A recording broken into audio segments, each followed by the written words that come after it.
حضرتنا المصطفى رسول الله صلى الله عليه وسلم ولجميع الأنبياء المرسلين وأولياء الله الصالحين والعلماء العاملين الراسخين في العلم واليقين وإلى جميع سادتنا الصوفية أينما كان من مشارق الأرض إلى مغاربها إن الله تعالى بدرجاتهم في الجنة وينفعنا ببركاتهم وعلومهم في الدين والدنيا والآخرة ثم الفاتحة إلى آبائنا وأمهاتنا وأجدادنا وجداتنا وأعمامنا وعماتنا وإخواننا وأخواتنا وخالاتنا ولمن حق علينا ولمن جاهد في سبيلك وفي سبيل رسولك ولمن أنفق ماله وعلمه ودعه علينا وفي هذا المسجد والمجلس ولنخص خصوصا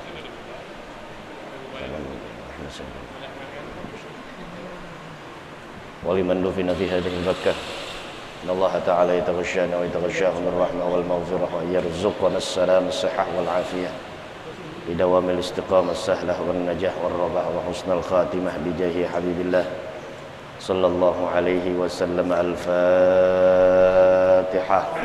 أعوذ بالله من الشيطان الرجيم. بسم الله الرحمن الرحيم. الحمد لله رب العالمين الرحمن الرحيم مالك يوم الدين إياك نعبد وإياك نستعين اهدنا الصراط المستقيم صراط الذين أنعمت عليهم غير المغضوب عليهم ولا الضالين آمين يا مجيب السائلين.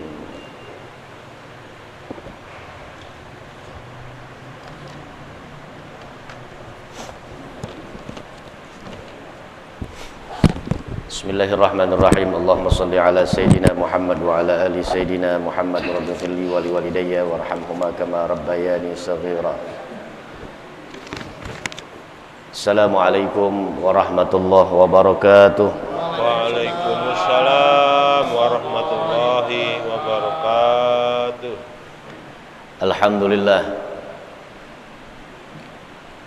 Alhamdulillahi rabbil alamin wa bihi nasta'in ala umurid dunya waddin. Wassalatu wassalamu ala asyrafil anbiya'i wal mursalin sayyidina Muhammadin wa ala alihi wa ashabihi ajma'in. Subhanaka la ilma lana illa ma 'allamtana innaka antal alimul hakim. Allahumma rzuqna fahman nabiyyin wa hifdzal mursalin wa ilhamal malaikatil muqarrabin bi rahmatika ya arhamar rahimin.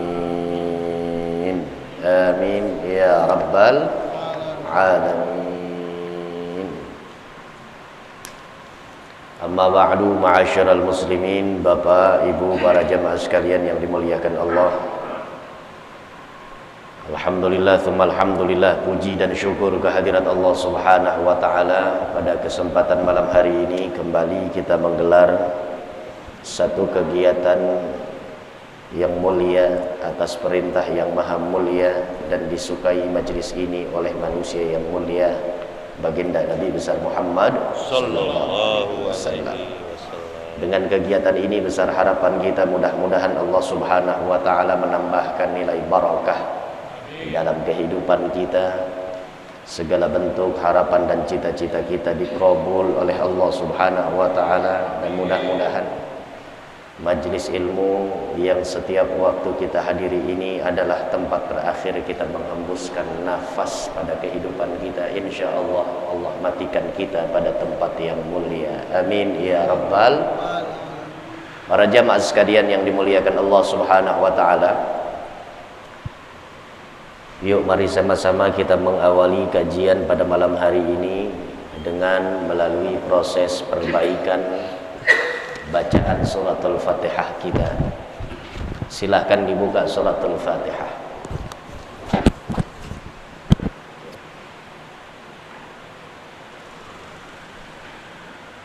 Kita dahulukan dengan kalimat isti'adzah, kalimat mohon perlindungan kepada Allah dari potensi dan ancaman keikutsertaan syaitan pada setiap ibadah kita. Bahkan syaitan mengecoh kita, memberikan tipu muslihatnya kepada kita sehingga kita enggan kembali menyembah Allah, melakukan tindakan ketaatan kepada Allah. Dengan kalimat isti'adzah ini mudah-mudahan Allah berikan perlindungan dan tameng untuk kita. Amin ya rabbal alamin. A'udzu billahi minasy syaithanir rajim. Sama-sama 1 2 3. A'udzu billahi minasy syaithanir rajim. Bismillahirrahmanirrahim. Bismillahirrahmanirrahim. Alhamdulillahi rabbil alamin. Alhamdulillahi rabbil alamin. Ar-Rahmanir Rahim. Ar-Rahmanir Rahim. Maliki yaumiddin. Maliki yaumiddin. Iyyaka na'budu wa iyyaka nasta'in. Iyyaka na'budu wa iyyaka nasta'in. Ihdinas siratal mustaqim. Ihdinas siratal mustaqim. Siratal ladzina an'amta 'alaihim. Siratal ladzina an'amta alaihim.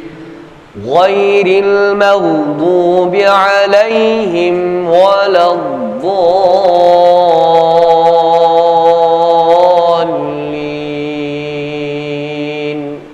Ghairil maghdubi alaihim waladdallin. Amin ya rabbal alamin. Silahkan kita lanjutkan makra bacaan kita, masih pada suratul Baqarah ayat yang keberapa? 88. 88. Wa qalu qulubuna Wa qalu qulubuna ghulf.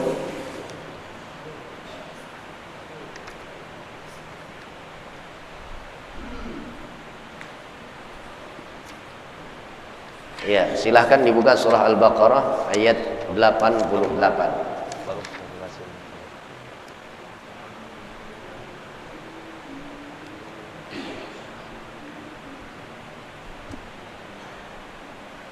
Sudah ketemu yang ibu?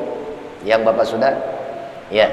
Saya akan baca lebih dulu surat Al-Baqarah ayat 88. Mohon disimak, mohon didengarkan. Saya akan baca 2-3 kali pengulangan. Setelah saya memberikan contoh, saya persilahkan para jamaah untuk membaca ayat yang sama, surah yang sama, yakni surah Al-Baqarah ayat 88. Namun catatannya, saya berharap bacaan para jamaah, baik yang bapak dan juga yang ibu, mengikut kepada contoh yang sudah saya berikan di awal. Ya. Perhatikan ayat 88 surah Al-Baqarah. Bismillahirrahmanirrahim. وَقَالُوا قُلُوبُنَا غُلْفٌ.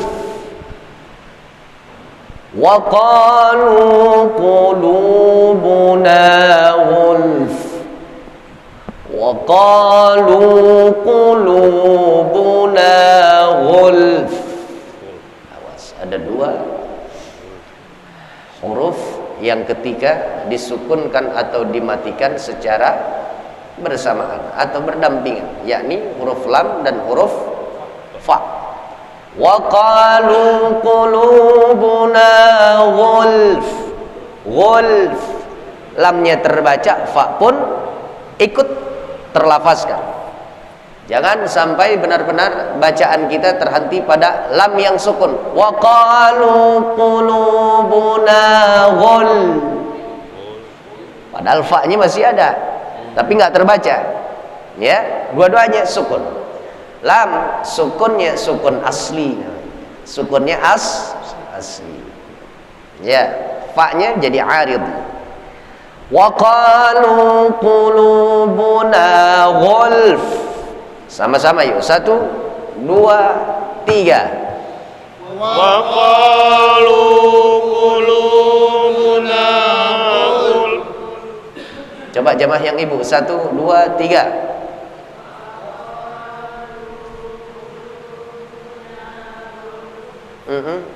Jamaah yang bapak. 1, 2, 3. Wa qalu qulubuna ghulf. Bal la'anahumullahu bikufrihim faqalilan ma yu'minun. Bal la'anahumullahu bikufrihim faqalilan ma yu'minun. Sekali lagi. Bal la'anahumullahu bikufrihim faqalilan ma. Saya enggak mencontohkan dengan terburu-buru, tergesa-gesa, cepat-cepat, enggak. Karena di sini tersentuh hukum tajwid, yakni tanwin bertemu dengan huruf mim, idgham bi gunnah. Idgham artinya idkhal, yakni memasukkan, bi gunnah dengan memperhatikan gunnahnya. Ya, sifat gunnah itu biasa 2 sampai 3 ketukan ditahan. Ya, dan makhrajnya gunnah ada di khayshum, di pangkal hidung. Ya, persis seperti orang bindeng. Faqalilan ma yu'minun. Yuk kita coba lagi sama-sama. 1, 2, 3. Bal la'anahumullahu bikufrihim faqalilan ma yu'minun. Alhamdulillah. Yang bapak. 1, 2, 3. Bal la'anahumullahu bikufrihim faqalilan ma yu'minun. Jamaah yang ibu. 1, 2, 3.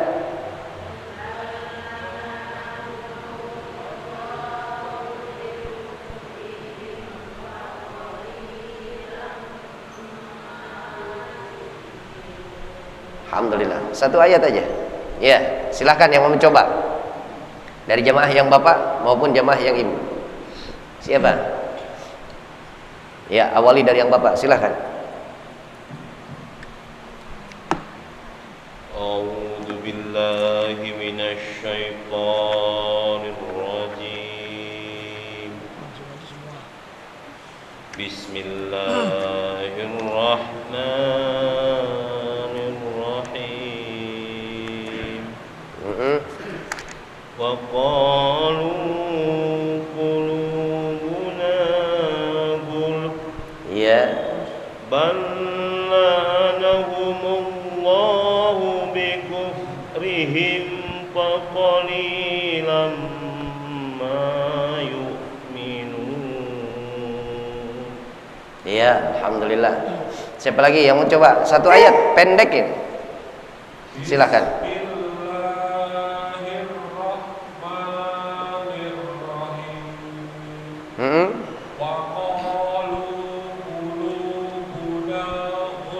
Iya. Bal la'anahumullahu bikufrihim faqalilan ma yu'minun. Iya, bacanya lamban tepat. Daripada cepat